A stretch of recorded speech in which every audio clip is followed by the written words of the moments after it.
Regarde l'hôpital du Cinquantenaire, construit avec un budget colossal de 100 millions de dollars avec un délai de finition de travaux de 5 ans. De l'autre côté, l'hôpital général de référence ex-Mamaimo, un patrimoine national, a été réhabilité avec un budget de 18 millions de dollars américains pour la première phase. Bonjour, bienvenue dans cette vidéo où nous allons savoir entre le président Félix Tshisekedi et l'ex-président Joseph Kabila qui a fait mieux dans le domaine des infrastructures sanitaires. À titre d'exemple, nous allons prendre les deux grands hôpitaux de la République démocratique du Congo, à savoir l'hôpital du Cinquantenaire et l'hôpital général de référence ex-Mamaimo. Donc ces deux infrastructures associées à ces présidents de la République, à savoir l'ex-président Joseph Kabila et le président actuel Félix Tshisekedi. Donc ces deux grandes institutions incarnent deux époques et deux visions différentes. Donc nous allons découvrir ensemble qui, entre Félix Tshisekedi et Joseph Kabila, a fait mieux dans le domaine des infrastructures sanitaires. C'est parti. Commençons avec l'hôpital du Cinquantenaire.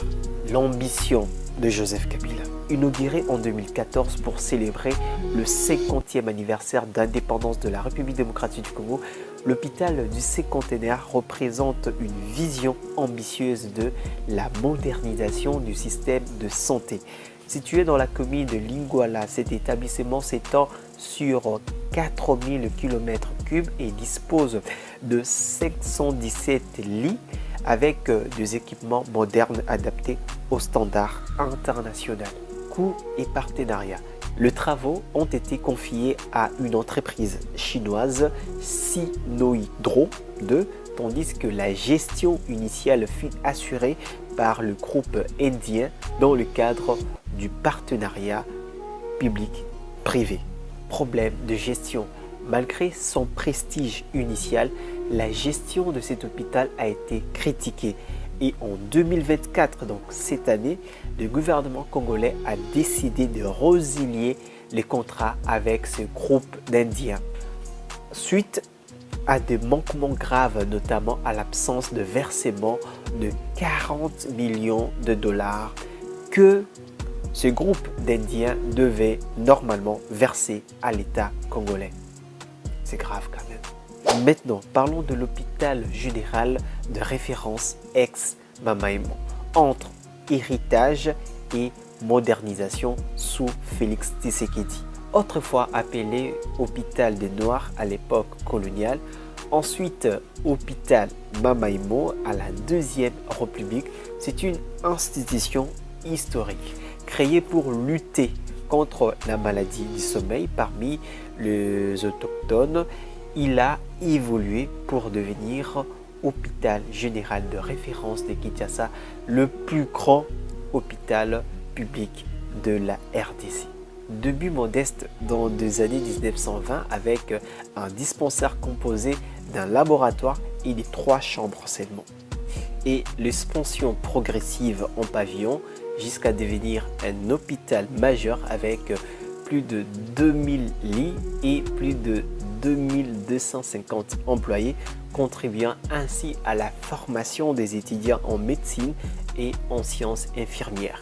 Et en 2021, le président Félix Tshisekedi décide de lancer un projet ambitieux de réhabilitation et de modernisation de cet hôpital visant à revitaliser cette institution vieillissante avec un budget de 18,36 millions de dollars américains pour la première phase.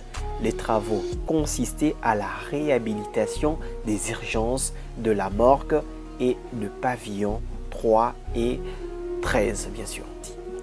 Gestion. Le projet piloté par le Bureau central de coordination BCECO est confié à l'entreprise Moderne Construction et les travaux prévus sur 20 mois visaient à intégrer des infrastructures modernes et à répondre aux besoins urgents des patients. Maintenant, comparaison entre les deux réalisations. Les deux projets illustrent deux visions différentes de la santé publique en RDC. Lorsque on regarde l'hôpital du Cinquantenaire construit avec un budget colossal de 100 millions de dollars avec un délai de finition de travaux de 5 ans, on comprend que Joseph Kabila a opté pour une infrastructure flambant neuve avec une ambition technologique et une visibilité internationale.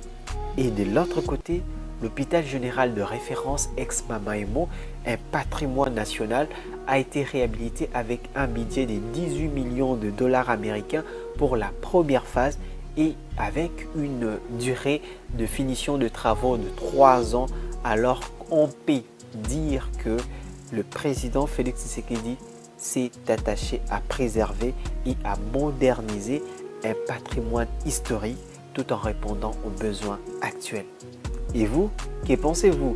Qui, selon vous, a fait mieux pour la santé des Congolais? Dites-le nous dans les commentaires.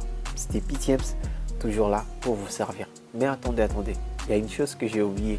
Si cette vidéo vous a plu, n'oubliez pas de liker, partager et de vous abonner pour suivre nos prochaines analyses sur la réalisation majeure en RDC. C'était Pitieps, à nouveau toujours là pour vous servir.